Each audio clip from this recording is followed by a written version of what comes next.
Bienvenue à bord du vaisseau Hypersensas. Dites-moi, je me posais une question. Quand Echo est chez elle, est-ce qu'elle est dans son écologie ? Et quand elle prend ses responsabilités en tant que citoyenne, est-ce qu'elle est éco-responsable ? Moi, je me demande en tout cas, quand elle écrit, est-ce qu'elle échographie ?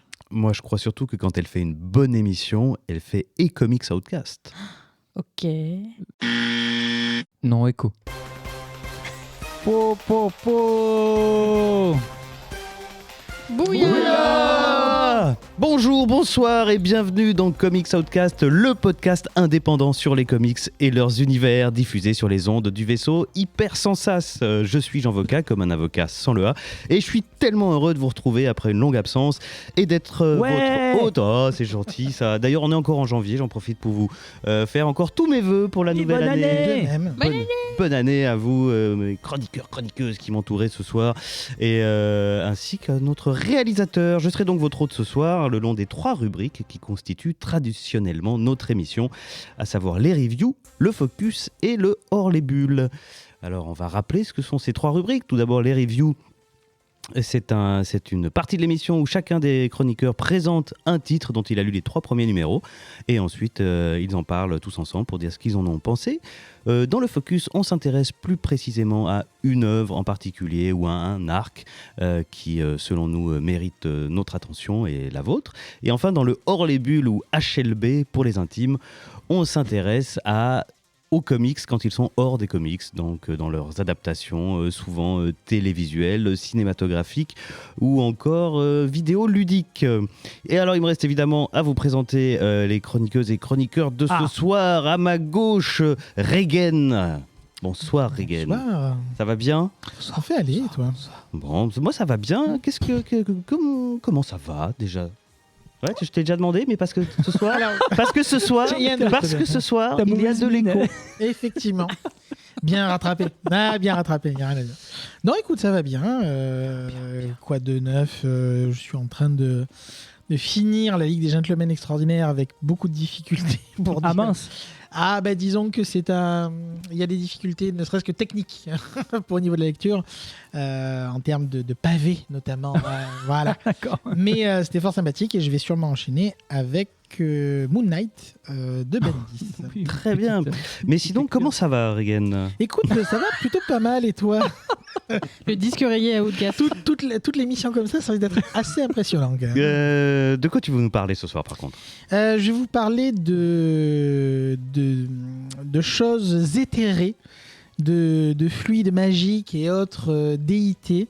Vous allez voir, on va passer un bon moment. Très bien, merci. Tout de suite, je passe la parole à Regen. Comment tu vas, Regen ? Salut, ça va et toi ? Ça va bien ? Qu'est-ce que tu lis en ce moment ? Bah écoute, je viens de finir. Bon, on va arrêter là, ça va être beaucoup trop long. À côté de Regen, il y a Luxbox. Salut Luxbox, comment ça va ? Hello. Bah écoute, moi je suis au bout du roule, donc j'ai la forme. Ah bah très bien. Tu lis des trucs en ce moment ?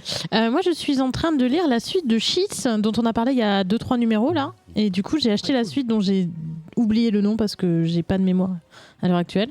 Mais voilà, c'est différent et c'est vachement bien. Très bien. Et de quoi tu vas nous parler ce soir ? Ce soir, je vais vous parler d'une créature qui a très faim. D'accord. Nom, nom, Très nom, bien. nom, nom, nom. Très bien. Et enfin, Moi ? 3e chroniqueur, Matsa Tonaka, bonsoir. Bonsoir. Bonsoir, comment ça va ? Ça va. Merci pour cette réponse nette et précise. C'est concise. Tu lis des trucs en ce moment ?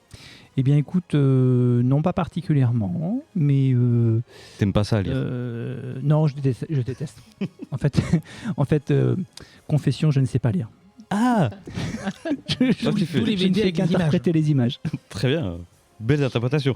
Mais par contre, tu vas nous parler d'un truc ce soir quand même ou pas ? Oui, je vais quand même vous parler d'un truc. Je ne sais trop comment vous le présenter, donc je vous garde toute la surprise. D'accord. Sauvage, Je en me tout suis cas. désolidarisé Sauvage. de cette émission au moment où j'ai vu la review. J'ai fait nope. Ça sera sauvage. C'est pas bien. Ce vilain commentaire salé nous vient de notre réalisateur de ce soir, XT Fate. Bonsoir. Bonsoir, ça va bien ? Très bien, très bien. Bon. Et toi, tu lis des trucs en ce moment ? Alors en ce moment, ouais, j'ai fini de relire MadMGMT. J'ai relu MadMGMT et j'ai encore relu MadMGMT. Et My Name GNT. Et My Name GNT. Très bien. Eh bien, écoutez, voilà, tout est dit. Et enfin, à ma gauche, Regan. Salut Regan. Comment ça va? Écoute, c'est pas mal, et toi? Voilà, vous aimez les humours de répétition? Je suis inarrêtable avec ce genre de choses. C'est une catastrophe. On va tout de suite s'arrêter là.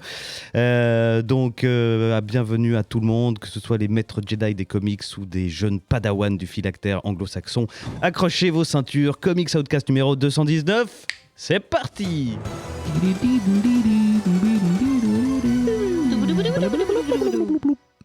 On attaque tout de suite avec notre première rubrique, les reviews donc.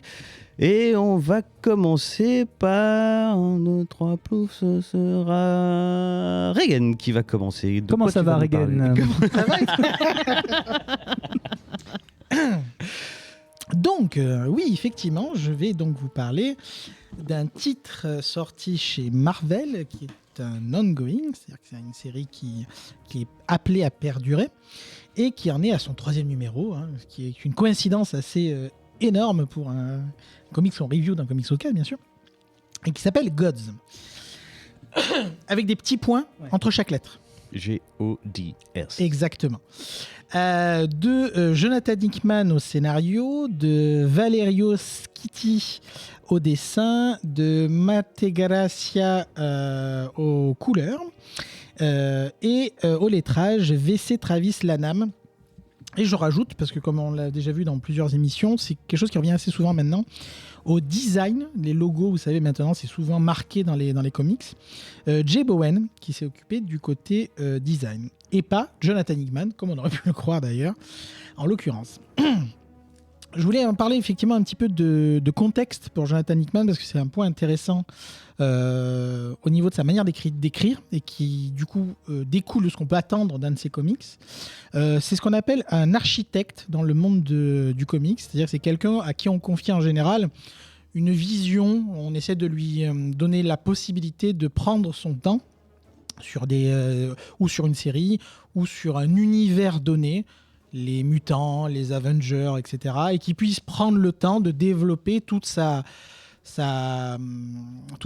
trame globale au-delà des histoires individuelles. Et souvent, d'ailleurs, il fait appel à d'autres scénaristes dans son grand plan. Et donc, c'est quelqu'un, effectivement, qui a tendance à planifier énormément, à être sur des grands schémas. Il a tendance à les extérioriser dans son écriture, puisqu'il fait appel beaucoup au schéma, au design, aux lignes temporelles, etc. Tout ce qui est très graphique, infographie, dans sa manière d'écrire. Et d'ailleurs, pour information, donc, il s'est dit, bon, je vais peut-être un petit peu essayer de changer un peu la donne, et je vais me recentrer plus sur de l'écriture de scénario, tout en ayant toujours une volonté d'avoir plus à raconter que juste une histoire donnée. Et par contre, il a dit, allez, j'arrête les infographies, je me concentre sur l'histoire. Donc déjà, c'est un changement non négligeable pour ceux qui auraient déjà lu du Jonathan Hickman. Alors, je précise aussi que j'adore Jonathan Hickman, mais cette manière d'écrire de manière très compressée, très anticipée, très long-termiste, peut un peu gêner, notamment parce que du coup, sa manière d'écrire est souvent, il a déjà son univers, et il va démarrer dans son univers. Donc il estime que les clés de son univers vont être données petit à petit au fur et à mesure de la lecture. Et ce que je vous dis là est aussi valable pour Gods. Donc, de quoi parle Gods, vous allez me dire? De quoi parle Gods? Eh oui, effectivement, très bonne question. Comme son nom l'indique, en fait, ce qu'a voulu faire Hickman avec Gods, c'est reprendre la partie cosmogonie de Marvel, et essayer de lui donner un peu d'ordre, parce que c'est parti un petit peu dans tous les sens. Faut dire qu'il y a une centaine d'années bientôt de continuité, avec des déités dans tous les sens, des dieux de ci, des dieux de là, des pouvoirs naturels comme la mort, etc., qui sont personnifiés, etc., etc. Donc il y a tout un panthéon Marvel qui gravite autour de ces personnages. Et l'idée pour lui, c'est effectivement à la faveur d'une histoire, dont je vais vous résumer en quelques mots tout à l'heure l'idée, c'est de bien effectivement profiter de cette histoire pour mettre un peu un cadre et lui donner une nouvelle voie à ce sens-là. Et pour cela, il va prendre deux deux factions des dieux, donc, pour théâtre, j'ai envie de dire, de son histoire. Il va prendre ce qu'il va appeler The Natural Order of Things. On va appeler ça les notes pour gagner du temps, ou order en tout cas, qui représentent en gros les dieux de la science, de tout ce qui tourne autour de la logique, autour du réel en tout cas, et de choses tangibles. En face, donc en opposition, comme souvent il y a des dualités dans ce genre de panthéon, on a ce qu'on appelle The Powers That Be. Je ne m'amuserai pas à vous faire les traductions, je laisse ça à Panini quand ce sera leur tour. Donc les pouvoirs qui sont, ou que sais-je. Bref, en tout cas, donc, on va dire c'est Order versus Power, Note versus TPB, quelque chose comme ça, qui eux représentent tout ce qui est rattaché à la magie. Donc tout ce qui est chaos, pas forcément négatif, mais énergie surnaturelle en tout cas, et tout ça. Donc c'est deux factions qui sont un petit peu en guerre froide, en mode on se tape pas dessus, mais bon, voilà, restons-en là pour le moment. Et c'est le point de départ, effectivement, de Gods, qui va s'attacher à plusieurs personnages, notamment Sir Redwyn, qu'on appelle Wyn, seigneur des hautes terres, racine de l'arbre-monde, sel de la terre. Bon, bref, vous avez compris, un gars qui est du coup l'avatar de The Powers That Be, donc de The Powers. Je vais appeler ça The Powers pour faire simple. Un avatar, c'est pas propre à Marvel, mais en gros, c'est un représentant d'une puissance cosmique ou pas d'ailleurs sur la Terre. C'est beaucoup utilisé dans les cosmogonies et dans ce genre de travail-là. Et là, ce qu'il y a à retenir d'intéressant, c'est que donc, la partie Powers n'a qu'un seul avatar sur Terre.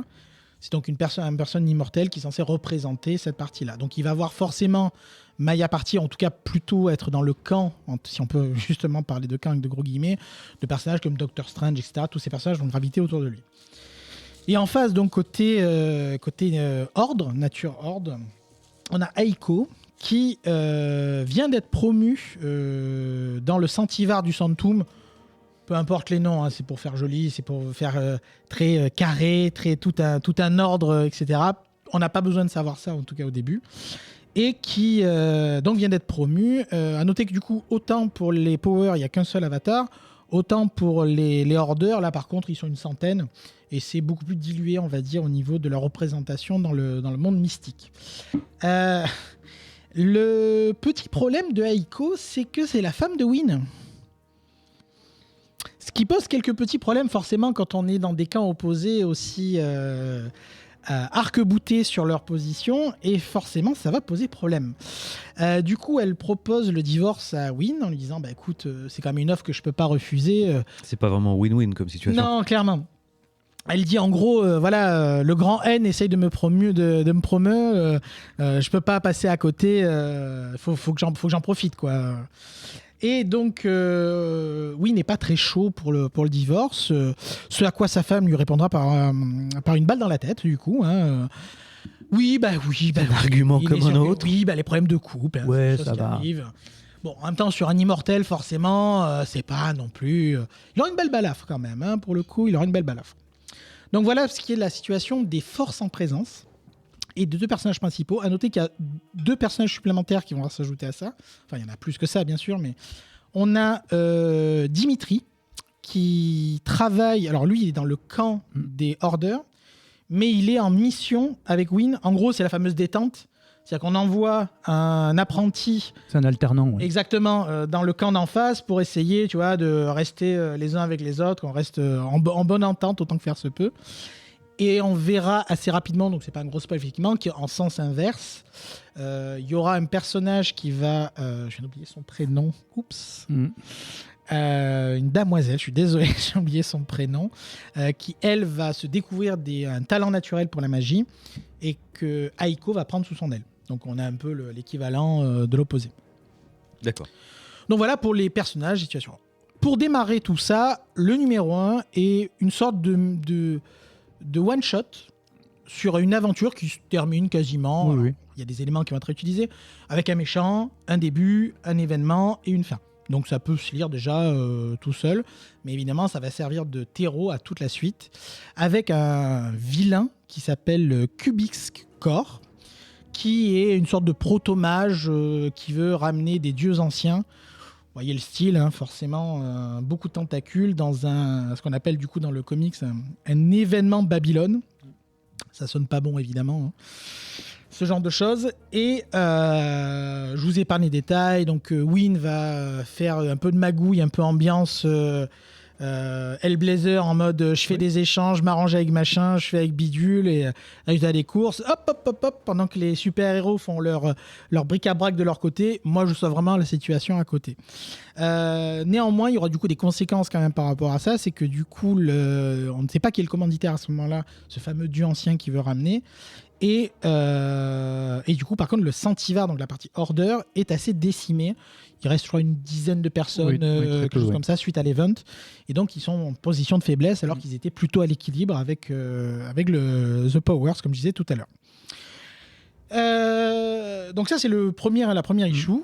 Sur la deuxième, on va donc rapidement découvrir, donc comme je disais, l'autre personnage. Je suis encore désolé, ça marque mal quand même de ne pas se rappeler du prénom de cette demoiselle, mais bref, qui va donc on suit comment elle se fait recruter effectivement par j'ai tous mes camarades en train de se marrer pour un autre sujet. Je garde mon calme et je reste frais. Tu es zen, tu es le rocher dans la tempête. Et donc on va découvrir vraiment comment elle va commencer à travailler avec Aiko. Et dans le troisième, on a un point très important, et je pense que je vais quand même en parler, même si c'est entre guillemets un spoiler. Donc on a ces fameuses deux factions, mais on nous dit quand même dès le départ qu'il y a beaucoup de dieux, il y a beaucoup de déités, comme je dis, il y a toute une cosmogonie. Par exemple, un personnage comme le Tribunal Vivant, qui est un personnage récurrent de l'univers cosmique de Marvel, n'est pas un dieu à proprement parler, mais a un rôle même plus important qu'un dieu dans le monde de Marvel. Et du coup, on va découvrir que au-delà de ces deux factions, effectivement, il y a tout un pouvoir et un jeu de pouvoir qui va se mettre en place, notamment avec les 8 majeurs. On en sait peu au moment du 3. Au niveau de ces entités, par exemple des personnifications, je ne vais pas citer la mort, il y en a d'autres, je ne citerai pas celui qui est dans le 3 notamment, qui joueront leur propre rôle et leur propre carte à jouer pour essayer de tirer la couverture à eux. Quel personnage du coup habituel de Marvel on retrouve dans ces issues? Alors justement, il a créé donc complètement donc la partie donc Powers et Order effectivement pour son propre récit. On retrouve bien sûr Doctor Strange qui permet de faire un peu le lien entre les personnages qu'on connaît et les personnages qu'on ne connaît pas. Dans le premier, je ne l'ai pas rentré en détail, mais il y a un arropage de super-héros mystiques qui vient leur donner un coup de main, bien sûr. Vaudou, enfin ce genre de choses, des personnages que visuellement qui disent quelque chose. On a des lieux déjà vus, le tribunal vivant est cité à plusieurs reprises, mais pas vu dans le comics à ce moment-là. Après, il y a tout un appel aussi aux mystiques connus comme des lieux communs comme Cassandra. D'accord. La notion de Cassandre, c'est un des arcs du tome 3. De l'issue 3, pardon. Donc oui, on a des points de raccord, mais effectivement, ce sont des nouveaux personnages, des nouveaux pouvoirs en place. Et donc effectivement, il y a un côté très dense à ce démarrage, surtout qu'on n'a pas d'infographie pour nous donner un coup de main cette fois-ci. Est-ce qu'on sait comment, pour les... J'ai pas lu moi, pour les anciens lecteurs qui sont un peu familiers du monde, on sait déjà où se situe une entité comme Éternité Alors, on sait qu'on va avoir droit, comme je disais, par les fameux 8 pouvoirs majeurs, on va avoir droit à des entités de cet acabit-là, en tout cas. Peut-être pas Éternité, mais, et c'est pas un spoil, parce que là, je n'en sais rien, je ne suis pas encore spoilé. Le tribunal vivant, je trouve qu'on l'a beaucoup cité. Il y a une entité aussi qui risque de jouer un rôle, notamment à cause de... En fait, on découvre pour qui travaille Kubix Core. Je ne vais pas vous le dire, parce que ça vaut pas le coup de vous le spoiler, mais c'est un personnage que tu connais.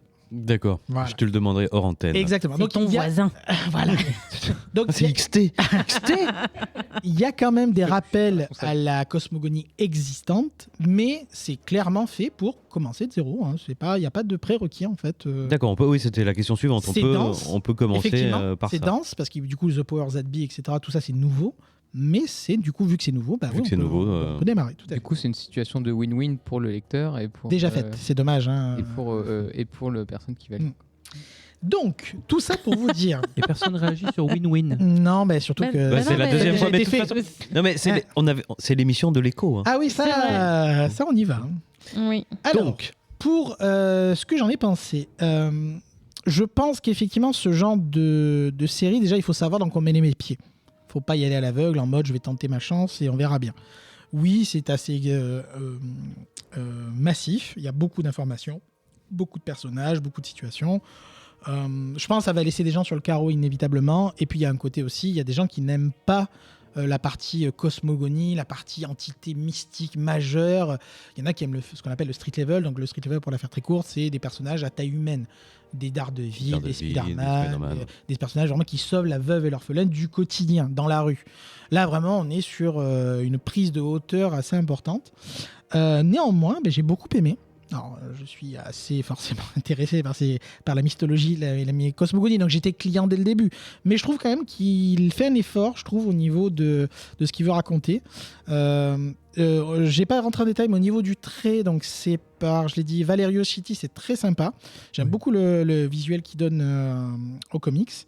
J'aime bien le fait qu'il essaie de sortir de ses habitudes. Alors, on voit dans le premier épisode que il s'adapte parce que d'habitude il met pas mal d'infos dans les pages à côté, du coup il est obligé de les mettre dans son scénario. Mais je trouve que bon an mal an, on y arrive, même si encore une fois le premier est très dense et c'est d'ailleurs page augmentée. C'est ce que je dis, c'est que ça aurait pu être un one shot littéralement. Qu'est-ce qu'on peut dire d'autre voilà, on sent qu'il construit sur le long terme, qu'il va falloir lui laisser le temps de monter c'est une ossature qu'il met en place pour tout ce qui est l'aspect cosmique et magique dans le futur de Marvel. Il y a un petit côté aussi American Gods, forcément, inévitablement, avec ce côté les avatars qui se rencontrent et se fritent, hein, littéralement. Hein. Mais je sais pas, il y a une bonne ambiance, j'ai passé un bon moment. C'est dense, mais ça vaut le coup. c'est dense, mais ça vaut le coup pour Regan. Qu'en a pensé Matt Satonaka ? J'ai bien aimé. Merci. J'ai bien aimé. Et oui, enfin, et concis, mais pas trop. Concis est dans le 11e arrondissement, en boutique célèbre, mais What fermée. Ok. J'ai pas la ref. J'ai pas c'est la vrai ref non plus. Non, j'ai pas la ref non plus. Bah écoutez. Hickman, comme l'a très très bien expliqué Regan, c'est créer des cosmologies avec des noms alambiqués, avec des tirés dans tous les sens, etc. Et a quand même cette capacité, malgré ça, à réussir à poser des enjeux d'importance qui donnent véritablement envie de s'y intéresser. Et on comprend très rapidement qu'il va se passer quelque chose de très important. Alors, soit il utilise des schémas, des cartes, des langues secrètes, etc. Soit, et c'est en ça, moi, que j'ai bien apprécié ce que j'ai lu, soit il utilise des personnages. Et là, vraiment, il y a les intrigues, on voit les fils de pêche qui sont lancés à 5 issues après, mais dans la relation qui existe entre les deux avatars, il y a vraiment de l'émotion qui ressort. Il y a de la complicité, il y a Il y a de l'humour même. Hein. il y a beaucoup d'humour, donc voilà, plein de ressorts qui font appel à l'humanité des personnages et des personnages qui sont des archétypes. Alors attention, pas des clichés, mais des archétypes qui sont très intéressants. Donc ça fait appel à beaucoup de choses dans notre inconscient collectif, qui t'a parlé d'archétypes. En t'entendant parler tout à l'heure, Regan, je me demande s'il n'y a pas un petit côté Michael Moorcock avec l'ordre, le chaos, chacun a son avatar, etc. Complètement, et sans en dire plus, il y a des éléments qui laissent sous-entendre que pas qu'un peu, oui. Ben voilà. Donc bon, rien que ça, je suis Intéressant. je suis convaincu. Pour la blague, alors au niveau le dessin, effectivement, est très très sympa. C'est du style de ce qu'on peut trouver dans Powers of X et l'autre. Hein. Il a même fait, effectivement, Oui. alors je ne suis pas entré en détail, je crois qu'il a dû faire du Inferno. Je pense qu'il a fait du Inferno. Oui, d'accord, très bien. Enfin, c'était des traits que j'ai reconnus et que j'ai bien appréciés. Élégant, détaillé. Bon, j'accroche moins aux couleurs, mais bon, c'est une question de goût très certainement. Il y a du gaufrier dans la première issue. Ça, j'étais obligé de la faire. Mais il y a du méga gaufrier. Hein. Alors Du oui, vrai, mais il y hein. a du décor de partout. Il y a du décor de partout, c'est vrai. Mais pour conclure, Arrêtez avec cette haine anti-belge, c'est insupportable. Tu m'as coupé dans mon élan. Pardon, excuse-moi. Non, je n'avais pas grand-chose d'autre à dire, hormis que j'attends le petit volume qui va certainement suivre, et je pense que je vais lire ça avec beaucoup d'intérêt. Ben, super, beaucoup d'intérêt du côté de Matt Satonaka. Luxbox, qu'est-ce que tu en as pensé? Beaucoup moins d'intérêt de mon côté. Moi, pour être tout à fait honnête, je marchais le long de la route et j'ai vu le camion Gods passer et il est passé et je suis restée sur le bord de la route. C'est bien, il aurait pu te percuter, ce qui aurait été Il aurait pu terrible. me percuter, Ouais. mais il y a d'autres choses que j'ai lues qui m'ont percuté, dont on parlera plus tard dans l'épisode, mais dans le bon sens du terme. Là vraiment, j'ai été complètement larguée. J'ai failli laisser tomber au deuxième fascicule. Ah oui, Parce quand même. que, ouais, mais en fait, je trouvais ça trop dense, trop d'infos. Je suis pas rentrée dedans, en fait. D'accord. Mais trop, ouais. effectivement, comme disait Regan, moi, je suis plus street level. Oui, donc c'est peut-être une Donc question voilà, de les goût, en dieux, fait. les machins, les bidules. Après, les personnages sont très attachants. Win, il est un peu sexy en plus, donc c'est pas déplaisant. Franchement, non, il y a plein de bonnes choses. J'ai beaucoup aimé le dessin. J'ai trouvé que l'histoire se tenait bien, etc. Mais c'est pas pour moi. C'est pas tout simplement pas ton... Voilà, tout simplement. Donc j'en pense des bonnes choses, mais ça s'arrêtera là.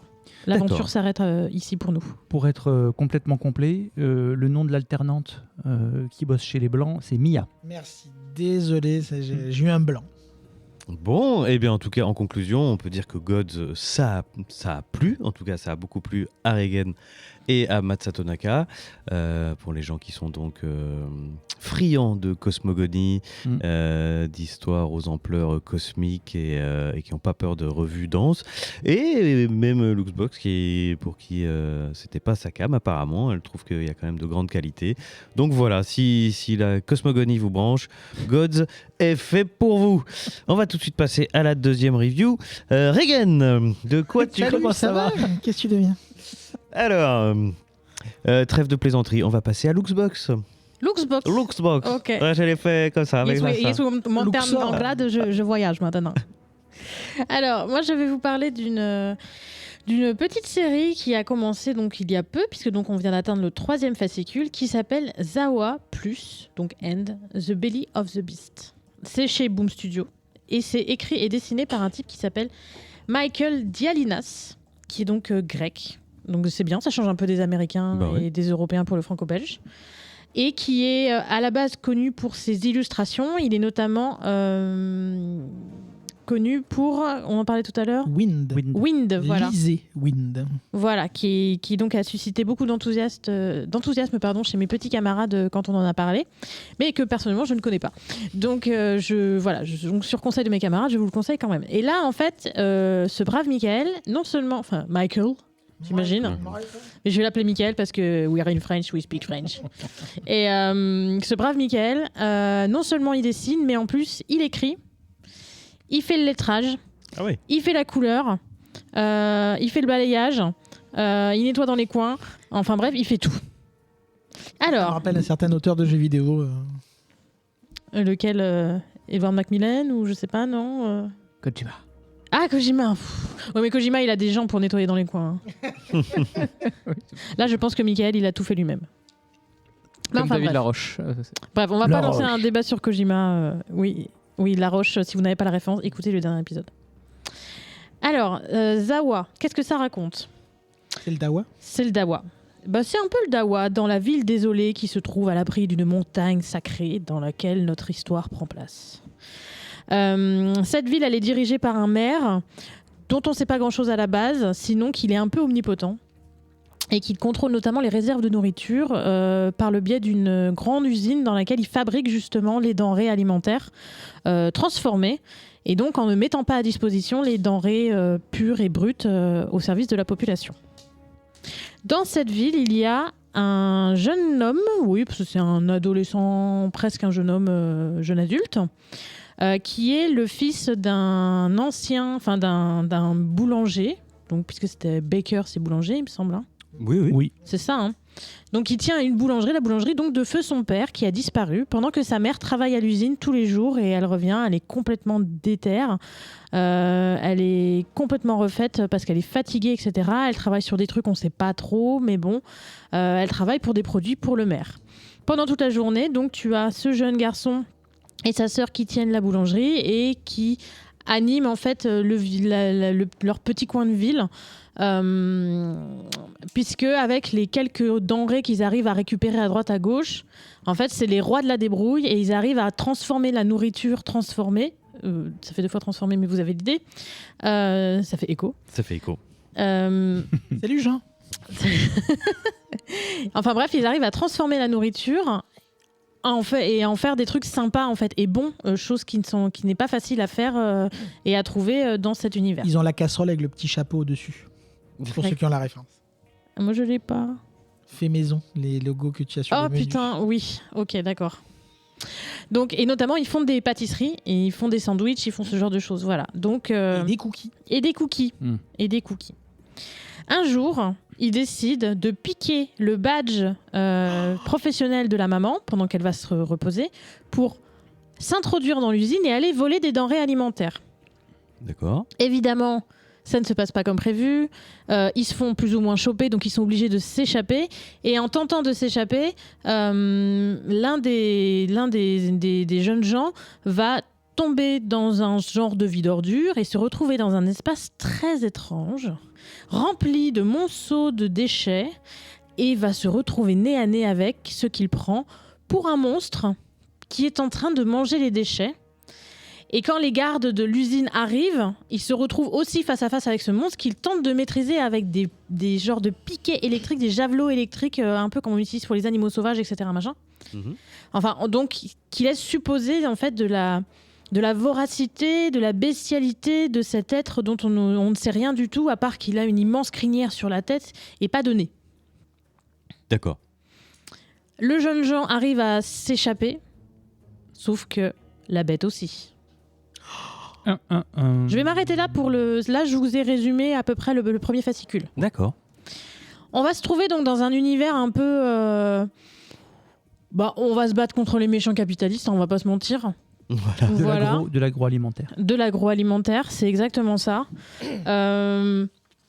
Moi, c'est vraiment un univers qui m'a séduit. J'ai été charmée par les personnages, j'ai été charmée par le dessin et par les couleurs. On est dans un monde un peu sombre, mais où tout est rehaussé de couleurs très pop. On a des beaux roses, des beaux bleus, des beaux verts. On a des beaux gosses. Oui, aussi, oui. Mais c'est pas une couleur, un beau gosse. T'es dedans? De quoi? Je demandais à Reagan s'il était dedans du coup.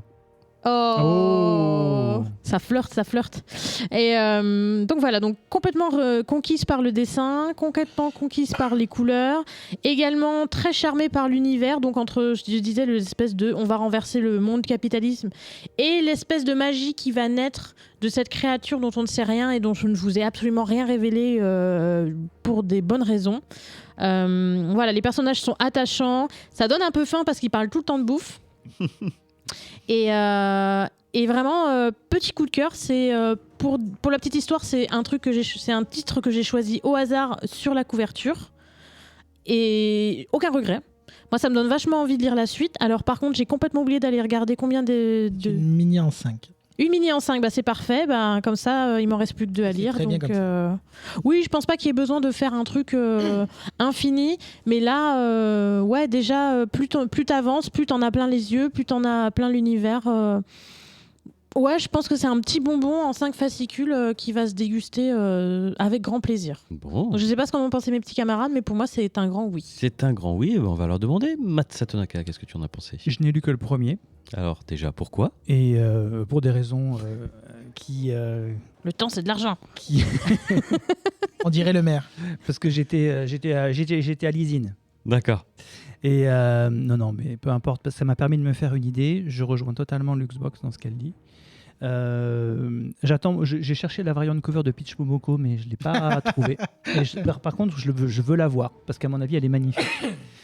Et la seule chose que j'ai à dire quand même, c'est qu'il y a un petit chat qui s'appelle Belle, qui a des clochettes dans la queue et qui sauve une poule d'un accident de voiture. Et moi, ça me suffit. Très bien. C'est parfait. Écoutez, c'est un chat avec des clochettes dans la queue qui sauve une poule. Oui. Ok. Camoulox. Très bien. Regan, ça va? Ça va et toi? Ça va bien? Qu'est-ce que tu deviens? Le titre de l'épisode quand même. Hein. C'était sympathique. C'était vraiment très sympathique, effectivement. Comme je disais, forcément, d'un point de vue un petit peu ambiance, ça m'a fait penser à Wind inévitablement au niveau cara design notamment, et c'est un de ses points forts. Hein. Vraiment, le graphisme est vraiment un gros point fort. C'est rafraîchissant, c'est cool que ce soit en 5, parce que clairement, il faut pas ce genre de choses avec des petites histoires à taille humaine, assez recentré sur leur personnage, faut pas que ça parte dans des délires infinis. Je sais que Boom, je crois que c'est chez Boom, si je dis pas de bêtises, Boom Studio l'avait vendu en mode le Princesse Mononoke du comics. Bon, je sais pas si on peut aller jusque là, mais oui, effectivement, il y a une petite vibe vengeance de la nature et tout ça, qui est plutôt sympa. Il y a des blagues qui fonctionnent plutôt bien au niveau nourriture notamment et au niveau personnage là aussi. Non, même si effectivement c'est un peu gros sabot sur la partie les ressources accaparées par des multinationales qui du coup ont récupéré toutes les ressources et tu ne peux plus consommer que des produits transformés. Est-ce que c'est vraiment si... C'est pas de la science-fiction Mais déjà. voilà, est-ce que c'est vraiment de la science-fiction? C'est toujours la question qu'on se pose. Il y a un plot twist, alors je ne dirai pas lequel, effectivement, au 3e, j'ai pas vu venir pour le coup, qui est pas inintéressant. Je suis curieux de voir comment ça va tourner derrière. Non, écoutez, franchement, voilà, on passe un bon moment, c'est joli, ça véhicule des bonnes vibes. Honnêtement, pourquoi demander plus? Non, franchement, c'était vraiment très sympathique. J'ai beaucoup aimé. Et bien donc, un grand oui pour Zawa. Moment très sympathique. Ça oui. Un Zawi. Sans prétention. Mais... Sympathique pour Hagen. Grand oui pour Lux. Et puis Masato Tanaka qui a été convaincu par rien que le premier fascicule. Oui. Donc, Un oui sur 3. on vous le conseille. Et on va passer à notre 3e review. On attend tous ici avec une grande impatience. À toi, Masato Tanaka. Ouais. Donc, dans la vie d'un chroniqueur de Comics Outcast, Voilà. on peut chroniquer Human Target, on peut chroniquer Supergirl Woman of Tomorrow, on peut passer son temps à faire des épisodes hors série de Comics Outcast sur Sandman, si on veut. Par exemple. Et puis, on peut lire Savage Red Sonja, puisque c'est ce dont je vais vous parler ce soir. Déjà, quelques petits avertissements d'intro. Warning. Ouais, voilà, c'est ça. Donc, Savage Red Sonja est publié chez Dynamite, rated Teen Plus. Donc, je ne sais pas trop ce que ça veut dire.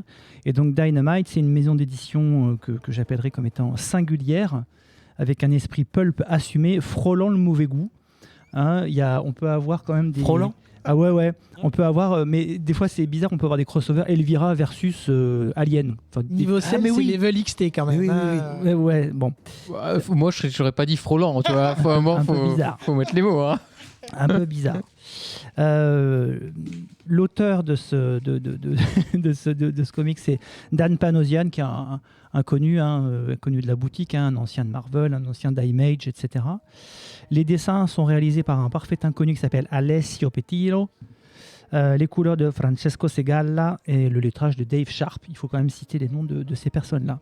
Avant véritablement de plonger dans ces 3 issues de Savage Red Sonja, il faut revenir un petit peu sur qui est Red Sonja. Donc Red Sonja, c'est un personnage issu d'une littérature de genre, comme il ne s'en fait plus.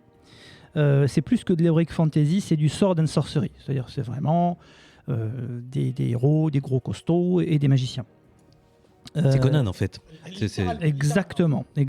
Et dans son monde, dans le monde de Red Sonja, sur son continent et à son époque, puisque c'est surtout par l'époque qu'on caractérise ce monde-là, l'âge iboréen, évolue effectivement également le fameux Conan le barbare, que les plus anciens peuvent connaître, des films dans lesquels jouait Arnold Schwarzenegger. Grand film.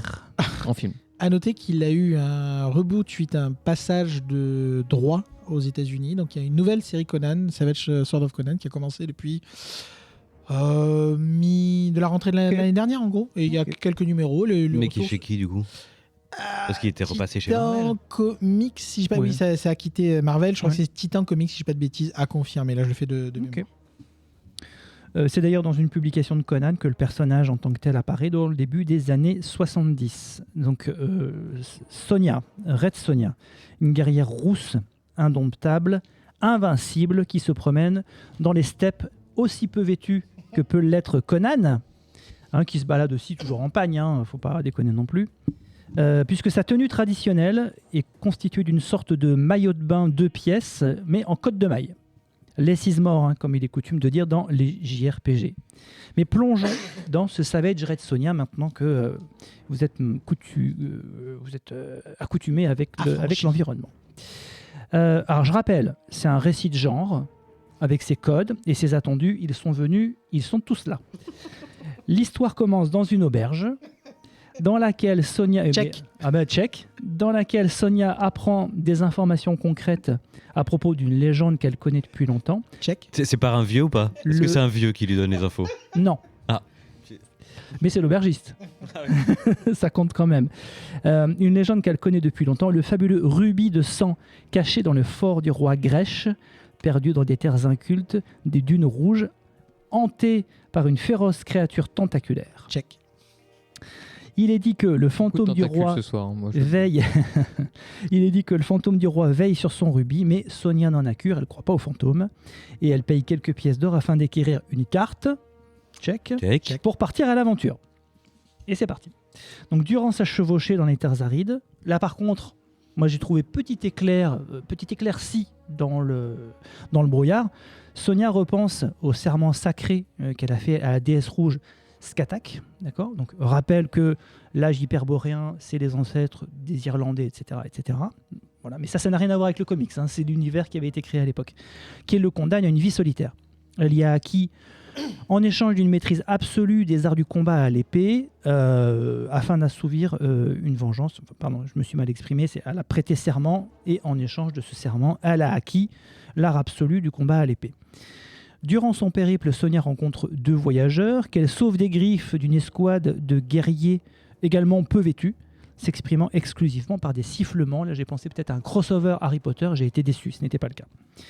Ces 2 personnes sont Lucian, l'héritier du roi Grèche, mince, alors c'est fou quand même, et accompagné d'une femme qui s'appelle Célia, qui ressemble, comme 2 gouttes d'eau, à Sonia. Et Sonia voit en cette personne ce qu'elle aurait pu être si elle n'avait pas prêté son serment. Voilà, fin de l'éclaircie.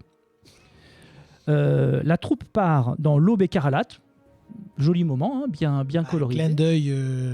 Oui, il y a Beaucoup de rouge, beaucoup de rouge, beaucoup de rouge. Les airs est rouge. Pour se le retrouver- rubis est rouge. Assailli par le terrible monstre qui ressemble au Sarlacc de Star Wars, si vous avez la référence. Plus rouge. Contre toute attente, c'est pas Sonia qui défonce le monstre, c'est Lucian qui vient à bout de la créature et qui sauve la vie de Sonia. Donc petit revirement de situation, mais qui dure quelques cases. Poursuivi par une horde d'hommes sifflants, il chevauche vers le fort, qui est en vue, et donc ils courent pour sauver leur vie, et ils entrent dans le fort. Après, je vais rapidement, après une série d'événements dramatiques, Sonia est blessée. Elle entre dans le fort seule à la recherche du rubis, dont l'histoire et l'usage s'avéreront finalement, un petit peu plus tard, beaucoup plus complexes et riches en rebondissements qu'initialement envisagés, mais je vous vends pas de rêve non plus. Faut Ça a l'air pas- d'être des forceurs pour rentrer. Dans le fort. Oui. Ah, d'accord. mais les autres épisodes permettent quand même de montrer que Sonia a d'autres talents que la baston, puisqu'elle est aussi rusée et capable de tendre des pièges à ses adversaires. Alors que dire ? Oui, que dire Dis-nous. Donc ces 3 premières issues remplissent leur office, ni plus ni moins. Les dessins bruts, très angulaires, ne sont pas inoubliables. Au moins, comme il y a beaucoup de scènes d'action, ils ont pour eux une certaine clarté qui Voilà. L'autre avantage quand même de ces dessins-là, c'est que, et ça j'avais un petit peu peur quand j'ai choisi ce comics-là, mais à l'aveuglette, hein, il n'y a pas de plan concupissant sur l'anatomie de Sonia. Bah, franchement, je vais parler des covers après. Hein. Sinon, on le fera. T'inquiète pas. Les couleurs de certaines planches sont réussies et réussissent parfois à créer une ambiance. Attends, je vais reprendre cette phrase. Ouais. Les couleurs de certaines planches Oui. sont réussies et réussissent parfois. Bah ouais. Tu nous vends pas du rêve là. Bah non, c'est ça en fait. C'est vraiment chaotique dans le sens où il y a parfois une lueur d'espoir, mais qui est immédiatement déçue derrière. D'accord. C'est vraiment. Ouais, c'est ça, c'est décevant. D'accord que l'animal est à terre et que tu essayes de pas lui mettre des coups trop forts. Voilà. Attends. Je sens que les deux autres ils sont Alors. déjà le couteau entre les dents. Je recharge mon 6 coups et on y va. Vous n'échapperez pas à une remarque réarmement. liminaire sur. On dit On les a perdus. Te laisse pas déconcentrer. Non, Donc, voilà. Vous n'échapperez pas à une remarque liminaire sur les pages de fin de publication où sont présentées des dizaines et des dizaines de variantes cover. Ça va, pour info, les variantes cover sont souvent lettrées, genre cover variante A, cover variante B. Ah, mais c'est... Ça va jusqu'à la cover variante lettre P. Oui. Pour information, Et des pour fois, le numéro 1. des fois, il y a des variantes cover qui sont blanches. Voilà. Donc, je ne sais pas qui collectionne ça. Certainement pour aller se faire dédicacer Alors, par Frank Cho après. Et effectivement, Voilà. c'est pour que tu l'amènes en convention pour qu'un Voilà. dessinateur dessine. Enfin, bon, bref. Donc, les covers sont dessinés par Panosian lui-même, Frank Cho, voilà, et d'autres, plus ou moins convaincantes. Alors, je ne parlerai pas de celle avec la cosplayeuse, parce que c'est pas dessiné. Le seul intérêt que ça a eu, c'est que ça a eu le don d'intéresser l'ado attardé en moi. Il est toujours là, figurez-vous. Je l'avais oublié, mais il est toujours là. Non, celles de Panosian sont pas mal. Celles de Frank Cho, bon, c'est du Frank Cho, elles sont super dynamiques, elles sont vraiment jolies, mais bon, pour le reste. Oui, c'est vrai aussi. Bon, c'est dispensable. Hein, vous pouvez passer votre chemin. d'accord. Donc Red Sonia, Savage. Red Red Sonia. Ouais. Red Sonia. Donc dispensable pour Masato Tanaka. Qui veut dégainer en premier à côté de moi? Ok, bah je suis pointée du doigt, donc moi ça me va. Oh. Bah écoute, alors, déjà, disclaimer, j'adore Red Sonia, Ah bah oui. que moi j'appelle Red Sonja d'ailleurs, parce que évidemment, une guerrière rousse Bah oui. invincible et indomptable, bah, ça fait écho à quelque chose en moi. Ben oui. Évidemment. Et c'est un personnage qui est très intéressant parce que c'est une femme qui est méga badass. Mmh. Par contre, effectivement, moi je l'aime dans d'autres types d'aventures. D'accord. En soi, c'est sympa comme une partie de Donjons et Dragons, hein, le scénario. Hein. C'est, D'accord. Pas très sympa. Pas très pour Donjons et inspiré. Dragons. Bah non, mais toutes les campagnes de Donjons et Dragons sont pas super inspirées. Hein. Ah oui, non, mais clairement. Des fois, tu fais des jets de dés complètement nuls et t'avances dans ton histoire à tâtons et tu fais ce que tu peux, tu vois. Mais en gros, Ta gueule, c'est magique en plus. on passe. pour rester poli, il y a rien qui va. Déjà, la pauvre Red Sonia, elle est laide. Ah bon? Mais je te jure, j'ai Ouais. l'impression que le dessinateur, il griffonne à l'arrache. Il dessine bien le reste. Ouais. Mais elle, ils sont Genre, elle est bien gaulée, tout ce que tu veux, machin. Il y a des jolis décors, etc. Et pour le visage, il fait un truc à l'arrache. Ouais, elle a un drôle de Et au nez. début, je me suis dit, c'est l'affaire d'une planche ou deux, tu vois. Genre, il avait un peu mal à la main, il a une tendinite, j'en sais rien. Et en fait, non, pas du tout. C'est tous les fascicules qui sont comme ça. Regan est en train de me montrer les images. C'est Voilà. vrai que. Donc c'est déjà, pas terrible. j'étais triste pour elle, parce que vraiment, le reste du corps, il y a un soin particulier qui est apporté à tout ça. Ensuite, le coup de sa tenue, c'est toujours un truc qui, moi, me sort du récit, parce qu'effectivement, quand tout le monde est habillé limite en doudoune, et qu'elle, elle est dans son bikini en plaque, non mais à un moment, elle se déguise, elle met une capuche, et elle s'étonne qu'on la reconnaisse. Meuf, t'es à moitié à poil sous ta capuche, évidemment, on te reconnaît. Alors que Matataka nous a dit qu'on découvrait dans les épisodes qu'elle était rusée, tout ça. Ah bah oui. Oui, mais elle a de capuche, c'est l'astuce. rusé, Mais hein. c'est vrai que c'est une astuce. Après, c'est pas pour ça que ça marche. Voilà. Donc ça, c'est un truc qui me sort complètement du truc. Et alors, effectivement, les couvertures, moi, le simple fait de parcourir les couvertures avant même d'entrer dans le comics, Ouais. ça m'a donné des hauts le cœur. À ce point-là. Ah, mais je te jure, mais c'est même plus de la sexualisation. Hein, c'est du rêve humide. D'accord. Voilà, moi ça m'a vraiment... Et je me dis, moi, en 2023, est-ce que j'ai vraiment envie de lire ça, tu vois?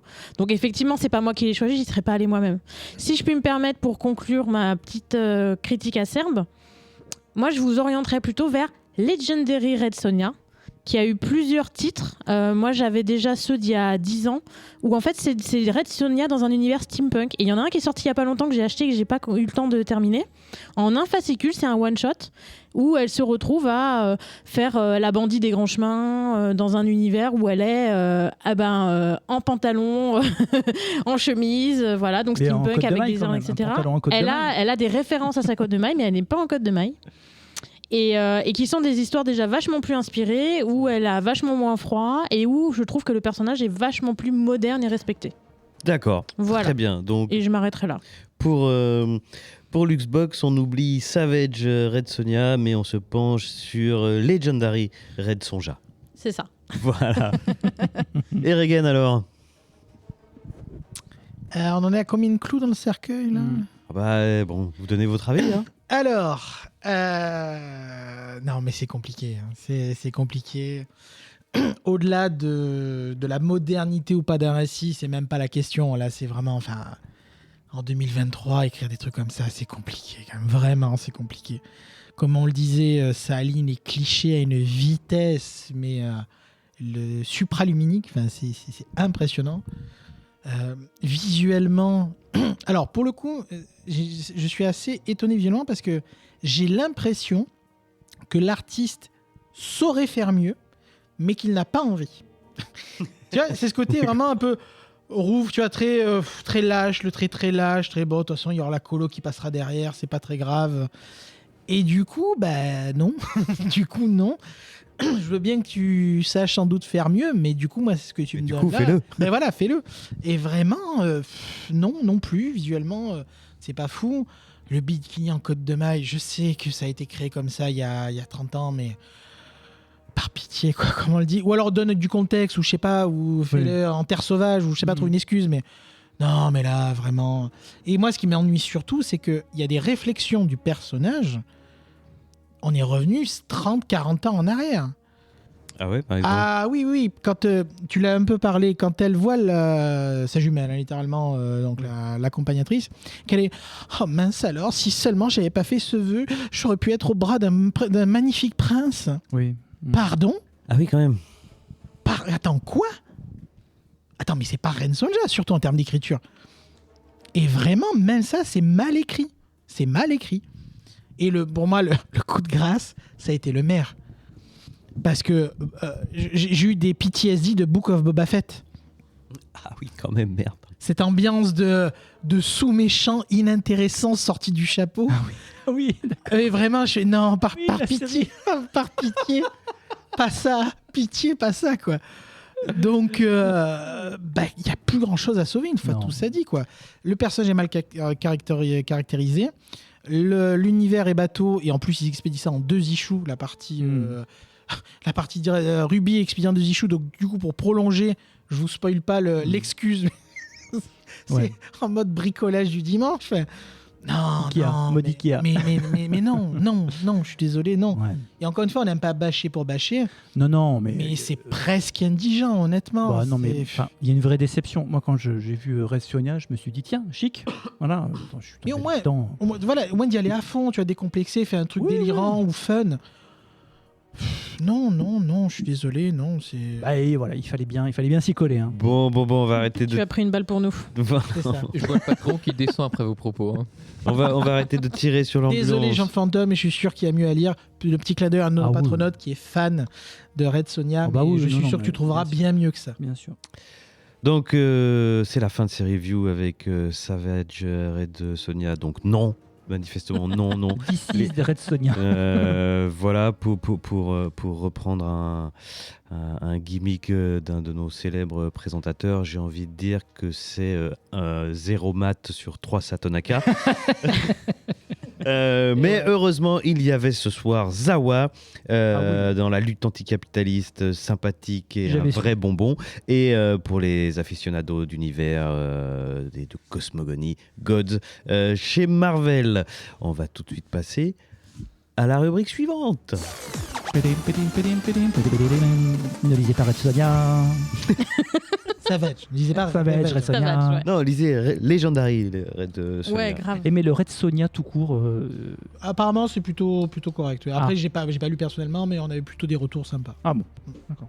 Je connais pas. Bref, si vous êtes un dieu de l'univers Marvel, si vous êtes en lutte contre En luxe. l'anticapitalisme, si vous êtes en bikini en côte de maille par -10, ce qui n'a aucun sens, mais enfin si vous êtes ça ou si vous n'êtes rien de tout ça et que vous aimez simplement échanger sur votre passion pour les comics, ben vous pouvez nous suivre sur les réseaux sociaux, sur Twitter, ça existe encore Twitter ? X, mais X, oui, mais toujours là. X, Ouais. tu vois. toujours, Jean-Vocat, toujours à la pointe de la technologie. Donc sur X, son Nokia Twitter, 3310. @ComicsOutcast, sur Facebook, dans le toujours fringant Bouya Comics Club. Oui, monsieur, il est là, il résiste. Oui, il faut que j'y retourne d'ailleurs. Sur Instagram, Comics Outcast. Et bien sûr, et j'ai envie de dire, surtout sur le Discord du vaisseau Hypersensas, où se déploie dans de multiples channels une communauté drôle, inventive et bienveillante que je salue au passage. Viendez, on est Salut. bien. Et j'ajoute Blue Sky pour information. Et Trid, nous sommes aussi présents. Mais tenez-moi au courant quand il y a des nouveaux trucs comme ça, que je le mette que je le note sur ma conduite Tu n'as pas eu de papier. mémo. J'insiste sur la communauté du VHS qui est vraiment, enfin, c'est quand même une communauté où il n'y a pas de modérateur parce c'est qu'il n'y a ce que- pas besoin. C'est ce que Je je confiais confirme. l'autre jour avec C'est Petrus, vrai. ouais. Je confirme. Mm. Voilà, tous les gens qui sont Et venus. vous pouvez en être fiers, ceux qui y sont déjà, et vous pouvez y aller sans hésiter, ceux qui n'y sont pas Ouais. encore. Il n'y a Voilà. tellement pas de modérateur que le seul message que j'étais obligé de modérer, c'était un message de Reagan. Donc, C'est bien sûr une information fausse, évidemment. Ça s'appelle de la censure. hein, non, mais, c'est pas vrai, j'étais vraiment ça une fois pour la blague. Donc voilà, vous voyez, c'est vraiment une ambiance merveilleuse. Le vaisseau, le Discord du vaisseau Hypersensas, qui ne concerne pas d'ailleurs que non. Comics Outcast, puisque le vaisseau Hypersensas, c'est un label qui a plein d'émissions à son actif. Il y en a il y a le Contrecast, il y a sur la pop culture en général, il y a le Défaussé, La sur les Cinécure. jeux de plateau, il y a Cinécure, sur les films, il y a... Oh là là, il y en a tellement, aidez-moi les amis. Mais la fais pas le La modèle cartographie des chimères. La La cartographie des cartographie chimères des de Lisez, de fiction. écoutez la cartographie. Une émission sur les jeux de rôle qui arrive bientôt. Alors, on peut pas en dire plus, mais normalement, c'est toujours prévu. Voilà, et une émission sur les jouets qui reviendra peut-être bientôt. La promesse a été faite. La One promesse day. est- La promesse a été faite. Bref, que des gens qui partagent de belles passions et comme on vous le dit, qui se retrouvent avec beaucoup de bienveillance et de sympathie et d'humour, je dois dire, sur le Discord du vaisseau Hypersensas. Venez, rejoignez-nous. Viendez. Et pour l'heure, on va passer au focus. Alors, comme moi je débarque comme un touriste venu de débarquer de ma montagne profonde, je ne sais même pas de quoi vous allez nous parler. Qui me présente le focus ? Moi, monsieur. Matt Satonaka, au tableau. Le focus, si je dois un petit peu vous induire en erreur pour commencer, porte sur les numéros 51 à 55 de Daredevil 2011, Très bien. mais ne parle que très peu de Daredevil finalement, puisque ça va parler d'une héroïne, puisqu'on peut l'appeler comme ça, qui s'appelle Echo. Ah, Echo. Salut Regan, ça va ? Salut Jean, ça Qu'est-ce va que tu lis en ce moment ? Ah, écoute, ça va pas trop mal, et toi, ça va? Echo donc. Donc Echo, écrit, dessiné par David Mack, lettré par Cory Petit, qui faisait partie d'un collectif qui s'appelait Virtual Calligraphy. J'ai fait mes petites recherches. Voilà, il y avait une petite bande de lettreurs. Et en l'occurrence, le travail est très réussi sur ces issues. Dans la vie d'un chroniqueur de Comics Outcast, il y a des gens qui choisissent de lire Savage Red Sonia en issue et qui choisissent de lire donc Echo, puisqu'on va l'appeler comme ça, pour le focus. C'est, je le dis sans embâche, un moment rare de lecture. Dans une civilisation, un monde où la subtilité est en train de disparaître, d'avoir la chance de lire une œuvre comme celle-là, c'est un vrai bonheur. C'est un vrai bonheur. Echo, c'est Maya Lopez. Maya Lopez est sourde, mais elle possède un talent unique qui est celui de reproduire toutes les actions qu'elle voit. Donc non, ce n'est pas le Taskmaster, c'est Echo. C'est le même principe. C'est le même principe. Maya a une vie compliquée. Son père, qui était en affaire avec Wilson Fisk, le caïd en français, a été assassiné par ce dernier, à l'insu de Maya, qui, figurez-vous, ironie du sort, lui a été confié selon les volontés de son père. Orpheline ou presque, Maya a alors été manipulée par Fisk, qui a usé et abusé de son don, en lui faisant croire que le meurtrier de son père était Daredevil. Mais Maya a appris la vérité, elle s'est vengée, et après s'être vengée de Fisk, elle abandonne New York à la protection de Daredevil après avoir vécu une idylle avec celui-ci. Et pour ces 5 épisodes, Maya est de retour. Et ces 5 épisodes vont compter le retour de Maya et la redéfinir à travers son histoire. Son histoire qui va s'inscrire dans de multiples dimensions. Donc c'est l'histoire d'une femme qui s'émancipe, qui se reconstruit. C'est l'histoire d'une tragédie humaine, encore une, mais au moins la tragédie de son peuple, mais sa reconstruction en tant qu'être humain. À travers ces 5 issues, on a une plongée mystique dans son esprit, empreinte de légendes et de traditions, sous la forme d'un carnet ou d'un journal intime, dans lequel Maya raconte son cheminement, à travers des dessins au style varié mais reconnaissable, comme elle a la mémoire musculaire en fait. On voit, donc j'ai noté, des pastiches de Klimt, de Pissarro, de Modigliani, de Frida Kahlo, de Van Gogh, etc., qui donnent un cachet assez extraordinaire et certaines pages absolument magnifiques. Des collages, des images photoréalistes, et tout ça, petit à petit, un peu comme un puzzle, recompose son histoire. C'est poétique et non conventionnel, et en ça, c'est une vraie respiration dans tout ce qu'on peut lire. Outre l'histoire de Maya, de son peuple, l'intérêt réside dans l'originalité de la présentation, comme je viens de vous le citer. Alors Daredevil apparaît par touche, mais pour mieux disparaître. C'est-à-dire qu'il apparaît, grosso modo, hormis les petits collages et les choses comme ça, il apparaît 2 fois. Et 2 fois, c'est vraiment une béquille pour servir la reconstruction du personnage de Maya, mais je ne vous en dis pas plus. Dans la recherche de son identité, elle croisera un invité surprise, que je garderai surprise, lors d'une cérémonie rituelle de jeûne hallucinatoire du peuple de la nation Muskogee, auquel elle appartient. Il est question de luttes internes ancestrales, et quand je dis internes, c'est interne aux êtres humains, avec là aussi des archétypes qui permettent de résoudre des conflits au sein de notre esprit et d'y planter une graine positive pour les jours à venir, parce que ça aussi, c'est ce qui fait véritablement que ce récit permet de respirer, c'est que c'est positif. Je ne peux, alors on va se moquer de nous, encore Télérama Outcast, mais je ne peux m'empêcher d'avoir pensé à un livre qui moi m'a beaucoup marqué, qui est un livre qui est écrit par une psychanalyste qui s'appelle Clarissa Pinkola Estes, que je vous invite à lire, qui s'appelle Women Who Run with the Wolves, sur les archétypes féminins dans les contes et les mythologies, et leur but thérapeutique pour soigner les femmes qui ont souffert de 1000 morts. Je vais juste vous citer les dernières pages, qui égrènent des mots que je considère comme étant une poésie rare et subtile. Donc je cite, une traduction libre, je me ferai taper sur les doigts très certainement, mais donc Maya dit lors des dernières pages: « Mon histoire ne prend pas corps dans le son des notes, mais dans le silence entre elles.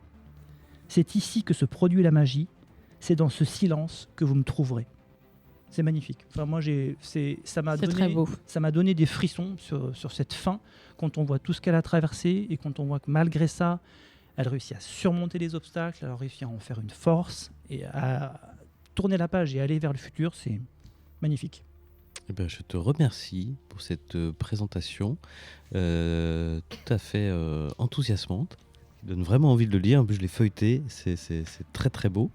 Qu'en ont pensé Luxbox? Qu'est-ce que tu en penses?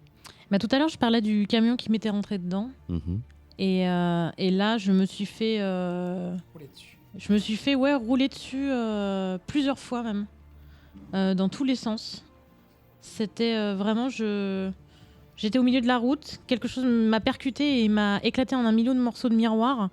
Et tous ces morceaux miroirs se sont imprégnés en fait de ce graphisme incroyable, de ce collage entre dessins, entre morceaux de texte. Vraiment, on a vraiment l'impression que c'est du collage. Je sais pas si c'est le cas en vrai ou quoi que ce soit. Enfin, je suis pas derrière l'artiste à regarder comment il fait, mais Alors, je peux pas être sûr moi non plus effectivement, mais je pense que David Mack est plutôt à l'aquarelle qu'à l'art plastique. Je pense quand même qu'il a D'accord. plutôt dessiné, à confirmer, mais ok, donc il y a peut-être une superposition qui a été faite après coup, etc. Mais enfin bref, dans tous les cas, c'est putainement beau.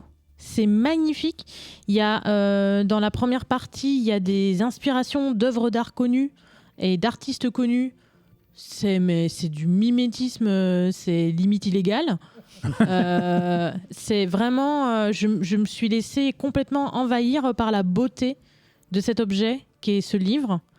Et après, concernant le propos, c'est une femme brisée, c'est une femme détruite de l'intérieur qui cherche à se reconstruire. C'est une femme brisée par les mensonges, c'est une femme brisée par l'amour, c'est une femme brisée par la violence de l'univers dans lequel elle vit et qui, malgré son statut de femme forte, reste la petite fille qu'elle est, fragile, innocente et complètement vulnérable qu'elle était quand elle était enfant, quand elle n'avait pas encore conscience de son handicap. Il y a tout un passage sur justement cette enfance où les gens pensent qu'elle est retardée, entre guillemets, c'est le mot qui est utilisé en anglais, retarded, parce qu'ils n'ont pas conscience en fait qu'elle est juste sourde et que donc elle ne perçoit pas l'environnement de la même façon. C'est incroyable. Moi, je vais l'acheter direct. C'est sûr, je vais l'acheter direct. Je veux l'avoir dans ma bibliothèque. Franchement, je n'avais pas eu un tel coup de poing dans la gueule de la part d'un comics depuis longtemps. Et J'en suis grossière et vous me connaissez, j'aime pas les gros mots. Voilà. Donc, et d'ailleurs, qu'est-ce que j'ai dit ? J'ai dit je n'aurais pas assez de mots pour dire tous les faits que ce comics a eu sur moi et c'est pour ça que je m'arrêterai là. Eh ben dis donc, ça donne sacrément envie. Et toi, Regan ? C'est un exercice difficile en fait parce que le propos du comics, et on l'a dit tout à l'heure, c'est d'aborder les silences, les respirations, les moments de paix, les moments de colère aussi, mais tout ce qui ne s'exprime pas littéralement. Et c'est hallucinant de voir à quel point il arrive à le retranscrire sur papier. C'est d'une très grande sensibilité en termes graphisme, en termes de narration, en termes d'expérience aussi derrière. La variation de style aussi qui font forcément écho, littéralement, bon. Désolé, à ses propres talents, puisque Matt l'a dit rapidement, mais elle a une mémoire parfaite en tout. C'est-à-dire qu'elle peut être le plus grand pianiste du monde, elle peut être la plus grande joueuse de théâtre du monde, et justement dans le comics, on aborde ça. Ce n'est pas juste Maya, celle qui sait se battre aussi fort que Daredevil. Non, c'est toute cette sensibilité qu'il y a derrière, et c'est vraiment un patchwork de stimuli et de sensations. On rentre dans sa tête, littéralement, on arrive à visualiser son esprit qui appréhende le monde qui l'entoure. Je pense que vous l'avez compris, c'est vraiment... Après, toujours pareil, on peut ne pas apprécier, on peut rester à côté, mais il y a quelque chose qui se passe vraiment avec ce genre de comics qui touche vraiment quelque chose au plus profond de ceux qui y sont sensibles, forcément. Et évidemment, ça va, comme je disais, ça va plus loin que l'aspect héroïque, c'est-à-dire que oui, elle sait se battre très bien. Et alors, c'est pas ça qui compte, là, c'est son rapport au monde qui compte. L'héritage natif américain qu'elle a est utilisé vraiment bien. C'est intéressant, c'est bien amené, ça évite de nombreux clichés. Elle trouve sa voix et elle trouve sa voix, littéralement, dans le comics. Matt a parlé d'un caméo que je ne spoilerai pas non plus, mais ce n'est pas gratuit. D'accord. Ce n'est absolument pas gratuit. C'est bien amené, c'est contextualisé, et ça sert à donner une parabole d'ailleurs dedans, au sujet de deux chiens, j'en dirai pas plus, qui est brillante, qui là aussi est brillante. Comme le dit le comics, encore une fois, c'est le silence entre les notes qui compte, et j'espère que c'est le silence entre nos avis qui vous donneront envie. Et il y a des phrases qui percutent, effectivement, comme tu le disais à la fin. Par exemple, on commence avec son enfance, du coup. Et il y a des phrases qui te déchirent le cœur, littéralement.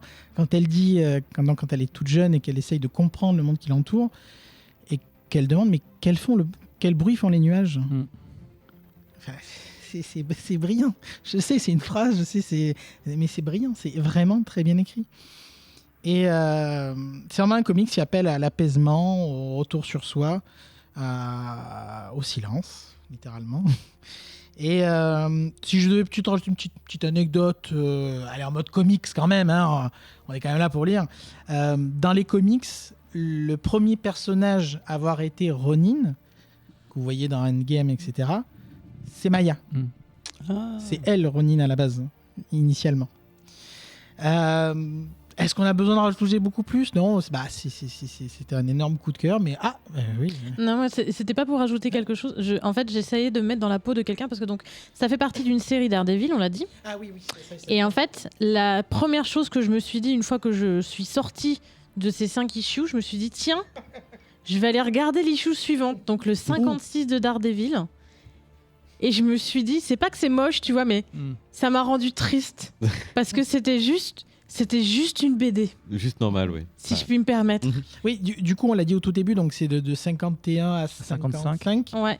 Et surtout, il y a une belle édition française, de ce que je vois. Exactement, Voilà. j'allais dire. Mais en fait, même si ce n'était pas un graphic novel à la base, c'est écrit comme un graphic novel et ça a été publié effectivement tout récemment, du coup, pour le coup, chez Panini en décembre ou en novembre. C'est vraiment très récent. C'est vraiment tout récent.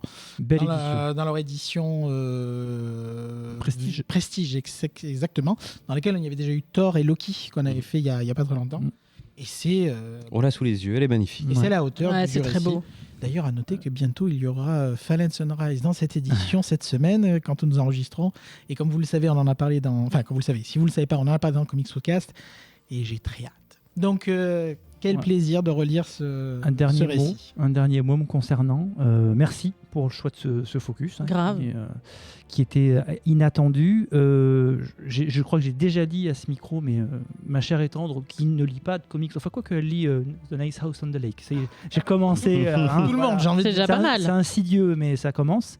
Me dit souvent, elle me dit alors tu t'es bien amusé avec tes copines et tes copains, et puis elle me dit finalement, parce qu'elle voit les allées et venues, etc., elle me dit qu'est-ce que tu y trouves finalement, mais en fait j'y trouve ça, c'est-à-dire la possibilité de découvrir des choses, et sincèrement, enfin un Daredevil de 2011, si vous ne me guidez pas, j'y vais pas, hein. C'est pas possible, et ça me permet de découvrir ça, donc vraiment merci, et merci de me laisser participer à Comics Outcast avec vous. Si ça peut créer d'autres vocations de l'autre côté du micro, n'hésitez pas. Voyez ce que vous pouvez y trouver.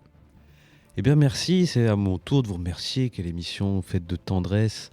De vous remercier pour ce magnifique focus. Auditeurs, vous ne les voyez pas, mais ils sont tous les trois, les yeux qui brillent d'émotion à l'évocation de ce comics. Qui fait l'éloge de la parole, mais aussi du silence.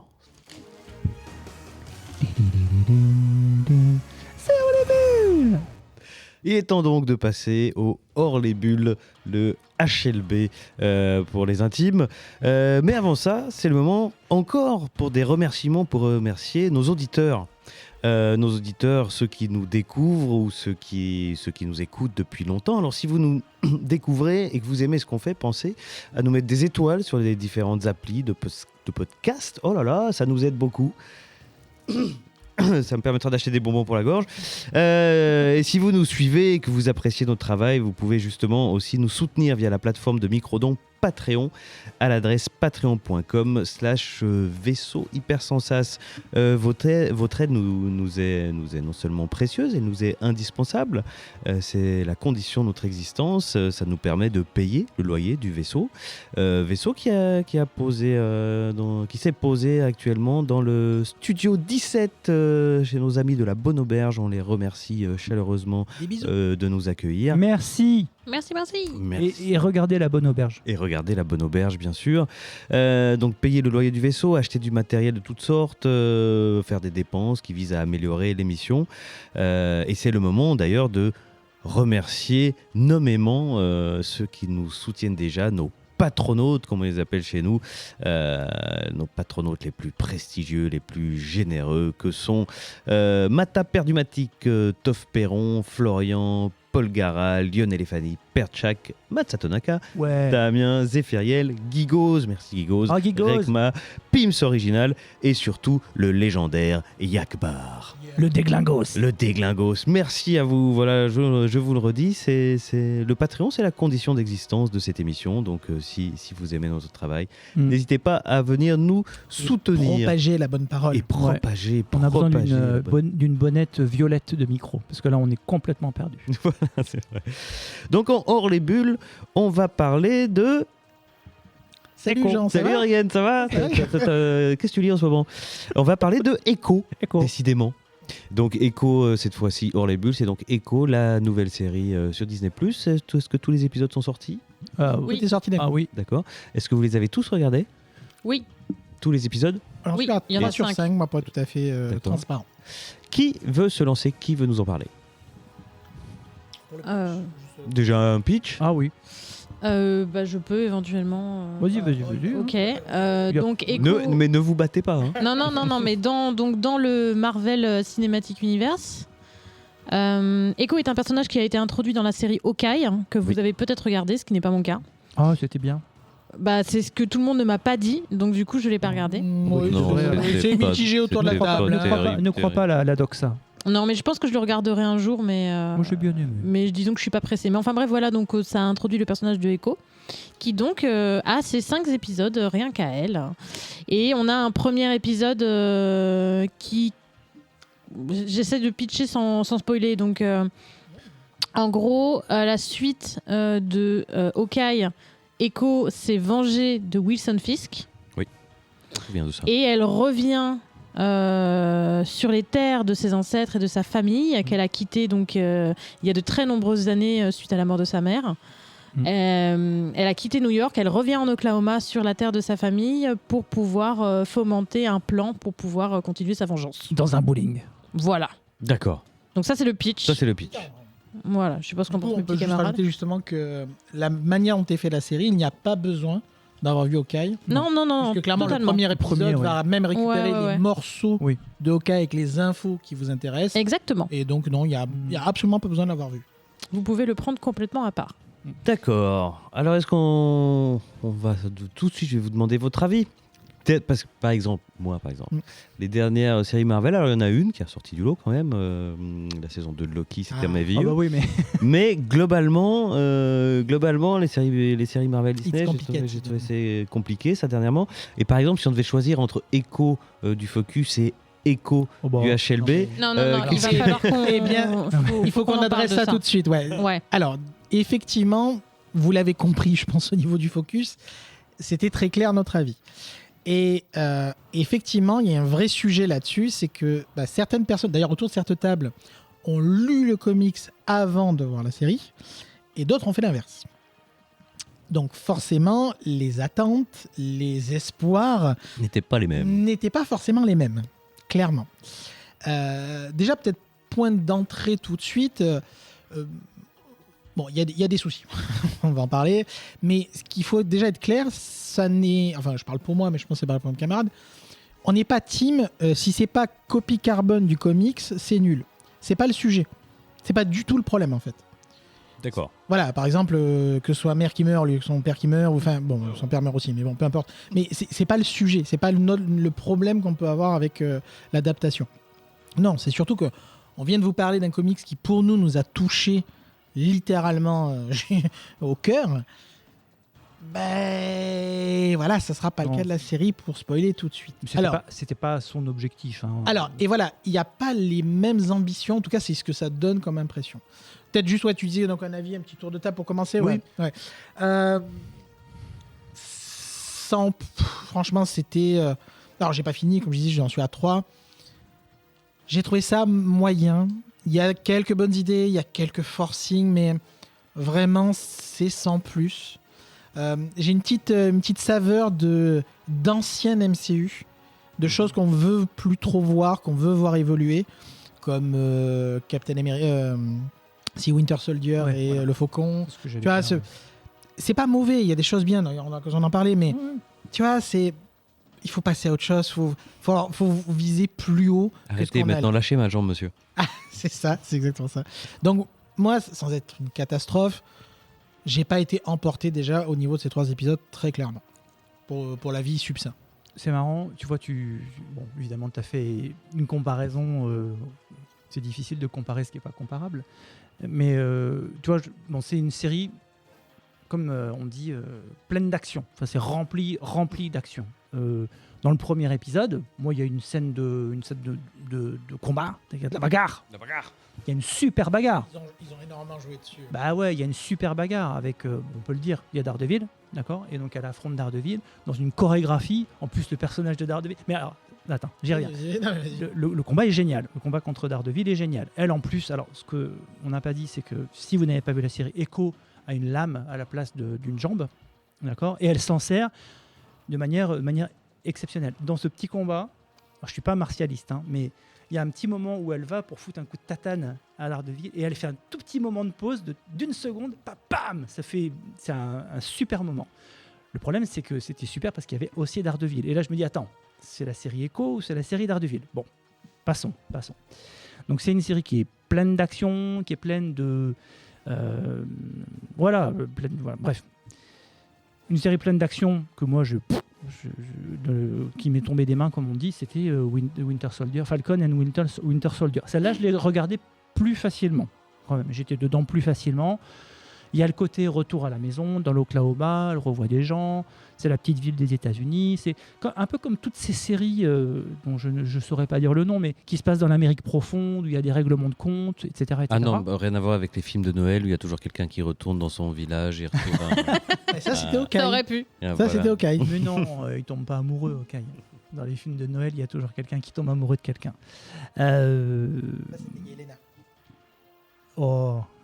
Me dis pas, j'ai pas vu. Et donc et donc moi, enfin, j'ai vu effectivement les 3 premiers. Très sincèrement, je vais continuer à regarder parce que j'ai trouvé ça assez sympa. Donc c'est pas la cata comme ça a pu être dans d'autres séries. Et voilà, si tu veux voir de la bagarre, c'est bien. Ah bon, si tu veux voir de la bagarre, La vengeance, de la bagarre, des règlements de compte, ça va. Si c'est bien foutu, pourquoi pas. Mais c'est ça. Luxe. Alors moi, je serais moins tempérée que mes collègues, Ok, c'est parti. tout en étant... Non, dans le bon sens du terme. Ah, Parce que ça sonnait, là. Non, dans le bon sens sonnait grave. du terme. C'est peut-être parce que t'en as vu plus, peut-être. Non. Peut-être parce que... T'en as vu plus que nous. Bah moi, j'ai vu les 5 épisodes. Ben oui. Et donc on t'écoute. Alors, je vais commencer par ce qui m'a déplu, entre guillemets. La série a des faiblesses, notamment son personnage principal n'est pas très intéressant, Ah ni merde, très attachant. ah, merde. C'est quand même un gros... Ce qui est un gros problème. Oui. Ce qui est un gros problème. Et c'est vrai, Echo, tu arrives pas à... Bah, je m'intéresse quand même à son destin, tu vois. Ouais. Mais au premier abord, bah, elle ramène la merde de New York jusqu'en Oklahoma. Les enjeux, ouais. Elle fait la guerre à la moitié de sa famille alors qu'ils sont tous là en mode nous on est prêts à effacer ces 20 dernières années et à t'accueillir dans nos bras. Ah ouais. Et C'est vrai. et elle est un peu grognon. D'accord. Non, mais ça fait son charme. Ouais. Non mais j'ai pas dit que c'était pas bien. Donc effectivement on se retrouve avec des personnages secondaires qui sont bien plus attachants qu'elle. Notamment toute sa famille, son oncle, qu'on croit souvent, qui est trop bien. J'ai regardé, il a joué dans Twilight. J'étais persuadée de l'avoir vu quelque part et j'ai honte de le dire, mais c'était dans Twilight. Voilà, ses grands-parents qui sont trop choupis, etc. Et il y a... En fait, moi, ce que j'ai adoré, en fait, c'est l'ambiance. Il y a une ambiance de ouf. On est complètement plongé, en chaque début d'épisode, dans un morceau de l'histoire de la tribu Choctaw, je crois qu'on dit comme ça, dont elle fait partie, avec tout un tas donc d'héroïnes de ce peuple qui, à des moments de l'histoire, se sont distinguées. Alors oui, effectivement, il y a un côté magique, voilà, mais ce sont surtout des femmes fortes qui, à un moment, ont changé le destin de leur tribu d'une façon ou d'une autre. D'accord. Ou de leur famille. D'accord. Et on s'imprègne, et il y a quelque chose qu'on retrouve un petit peu dans le comics, qui est l'histoire de la transmission des histoires. Oui. Voilà, ça c'est très important, on l'a pas dit dans le focus, mais il y a cette histoire de transmission des histoires indiennes, enfin natives américaines, pardon. C'est Devenir toi-même une conteuse, effectivement. Exactement, devenir un conteur de sa propre histoire et de l'histoire des gens qui t'entourent. Ce qui est d'autant plus marquant quand c'est quelqu'un qui ne peut pas parler avec une voix audible. Voilà, puisque donc elle est donc sourde comme dans le comics. Et moi, j'ai été envoûtée par cette série. D'accord. Et il faut savoir aussi que j'ai un kink. Et c'est Wilson Fisk, joué par Vincent D'Onofrio. Ah oui, mais ça, oui, Qui, bien moi, sûr. me fascine. Ouais, rien que ça mérite. Ouais. Mais à un point incroyable. Et le fait de le retrouver après Daredevil et compagnie, que j'ai regardé plusieurs fois, les séries Daredevil, je les ai regardées plusieurs fois. Et pourtant, Dieu sait que la saison 2 et 3, je les aimais pas. Mais je me les suis infligées juste pour pouvoir retrouver Wilson Fisk à chaque fois. Puis D'Onofrio, il est fou. Et là, le retrouver, c'était un plaisir. Mais il est bien parce que pour le coup, dans Hawkeye, il m'avait horriblement déçu, pas lui, parce que lui il joue toujours extrêmement bien, mais son personnage était tellement mal écrit dans... Ah mais toi t'as pas vu Hawkeye. Ben non, j'ai pas vu, mais, Ah ouais. mais moi, personne m'avait dit qu'il y avait Vincent D'Onofrio dans Hawkeye. Non mais non. Mais peut-être que c'est ça pas pour rien qu'on te l'a pas dit. Non. Bah non, mais peut-être que je l'aurais regardé quand même, tu vois. Non. Mais enfin bref. Donc voilà, donc des défauts, mais un environnement, des personnages secondaires, voilà. Mais comme je disais tout à l'heure en off, je suis contente de l'avoir vu sans avoir lu le focus avant. Ah oui, Parce que je sinon- pense que j'aurais juste été super déçue. Oui, c'est pas les mêmes... Parce que ça n'a rien à voir et le niveau est bien en dessous, même si ça reste agréable. D'accord. Voilà, je crois que j'ai dit tout ce que j'avais à dire sur le sujet. Très bien, est-ce que vous voulez ajouter quelque chose? Ouais, il y a quand même 2-3 petites choses qui me semblent intéressantes. Déjà, ce qui n'est pas un détail et qui est un des éléments de réussite, quasiment toute la série, en tout cas je me suis arrêté mais je me dis que ça continue après, est signée. C'est-à-dire que... Ah, oui. alors Ah, pardon. Ah. Oui, c'est un point très important. Oui. Donc on voit les vrais signes, donc les acteurs jouent en sourd et muet, etc. Même si on a les sous-titres bien sûr pour nous. Donc c'est vraiment agréable ce point-là. Mais pour autant, en point négatif, on en a parlé dans le focus, il y a tout un univers sonore à faire vivre avec ce personnage-là. Et c'est pas exploité ou c'est mal exploité, je trouve, globalement, souvent. Lors du premier combat, on entend les battements de son cœur. Et effectivement, Ça, mais tu vois, c'était pas mal ça. mais tu vois, c'est une petite touche Ouais, comme ouais. si, mais ça aurait pu être presque le cœur de la série, Oui, tu c'est vois, vrai. sa relation avec son environnement, etc., tout en faisant de la bagarre, j'ai pas de souci avec ça. Mm. Mais vraiment, j'ai l'impression, pas de gâchis, mais c'est vraiment ces éléments-là qui manquent, je trouve, au personnage. À un moment donné, une séquence, sans donner le pourquoi du comment, en noir et blanc, qui est censée être muette, et à un moment donné, on entend les bruitages. Genre les gens qui marchent dans l'herbe, on entend l'herbe. C'est non. Bah non, en fait. C'est pas ça le but du message, quoi. Pareil, sans trop rentrer dans les détails, le personnage Maya MCU n'a pas du tout les mêmes pouvoirs et les mêmes éléments que son pendant Dans le MCU. de Marvel Comics. Moi, j'ai pas de souci avec ça. Mais là, la manière dont c'est amené dans la série, je sais pas, c'est un peu forcing, je trouve. C'est pas amené vraiment naturellement. Ça sonne pas très bien, même s'il y a encore une fois des choses qui sonnent très bien, notamment tout ce qui est la partie native américaine. Et vraiment, il y a un moment donné où tu as l'impression que ça se prend pour Scalped, le comics de Jason Aaron sur une réserve indienne, et ça n'a absolument pas la saveur, quoi. Il y a quand même une séquence, sans trop en dire, c'est MacGyver. Elle a littéralement une séquence MacGyver. Donc je trouve que ça manque un peu d'enjeu, et avoir brandi le chiffon rouge en mode attention, hein, moins de 18 ans, hein, quand même. Ouais, mais moins de 18 ans. Ouais, alors en fait, justement par rapport à ça, c'est parce qu'il y a du sang visuel à 2-3 moments de la série. D'accord. C'est pas l'ambiance de la série qui est moins de 18 ans. Mhm. Et ça aussi, je trouve que ça a manqué. Quitte à y aller, allons-y à fond, quoi. Mettons une ambiance poisseuse, une ambiance polar, une ambiance sale. Et du coup, on en revient aussi un peu à ce personnage principal où ses enjeux, ça m'intéresse pas vraiment, en fait. Sans dire le pourquoi du comment, donc il y a une notion de vengeance, évidemment. Ouais. Mais ça m'intéresse pas plus que ça, quoi. C'est la faiblesse. Hein. Ça aurait pu être la même histoire, mais en Bretagne. avec quelqu'un. Non, mais Avec l'Archaïm et des dolmens. et quelqu'un qui va à Paris, tu vois ce que je veux dire, et qui décide de quitter la grande ville pour Et revenir Queen Yaman. et qui amène avec elle effectivement tout ce bordel dans sa petite ville et avec les règlements de compte, etc. Tu vois, mais c'est Oui. voilà. Bon, bien évidemment, c'est un petit peu mieux posé. Meurtre à Saint-Malo. Oh putain, ouais, toute la série. Ou je sais pas, dans la Creuse, t'imagines. Ah là là. Echoec. Bon, si on résume quand même, du coup, ce Hors les bulles sur Echo, la série disponible en intégralité sur Disney+.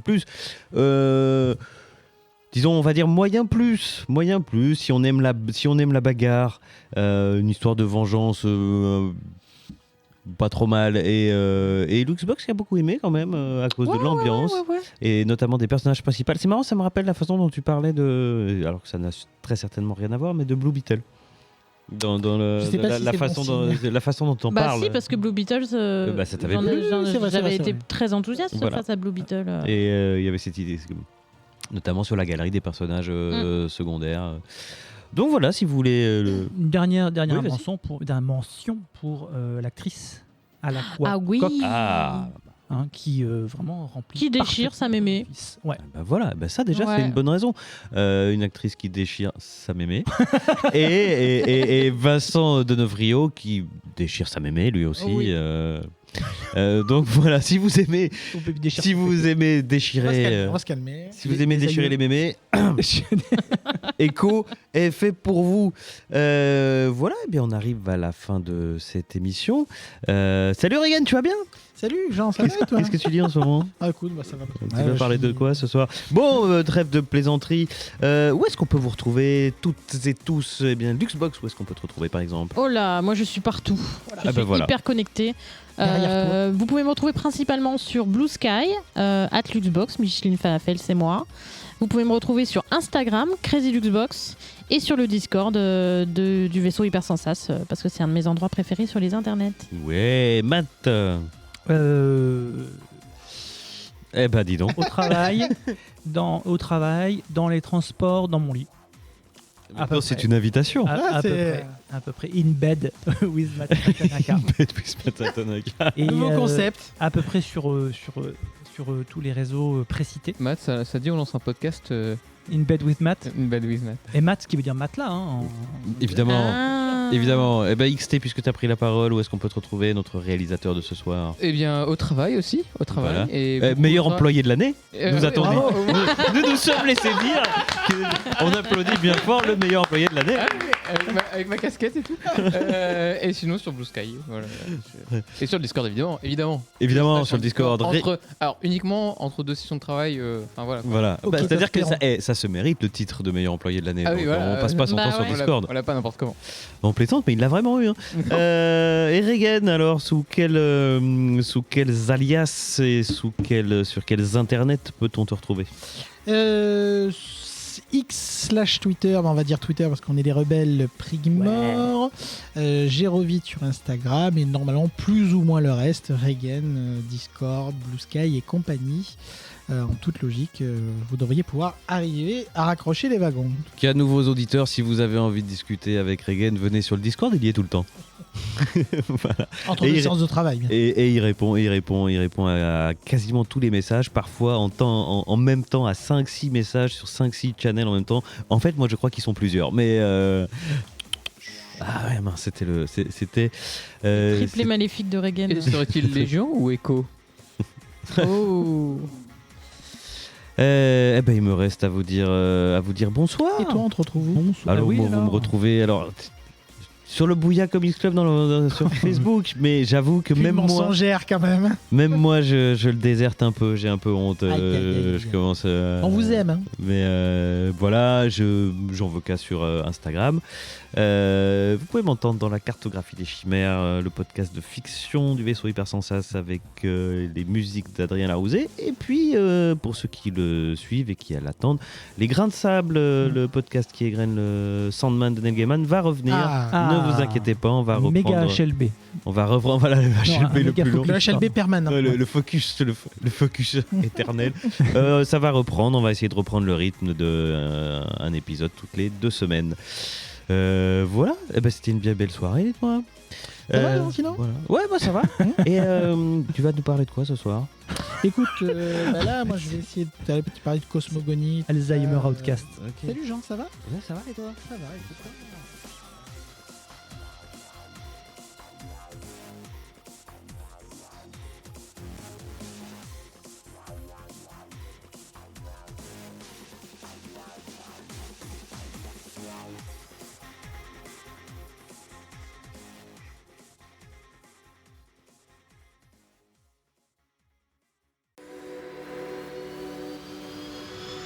Fin de transmission.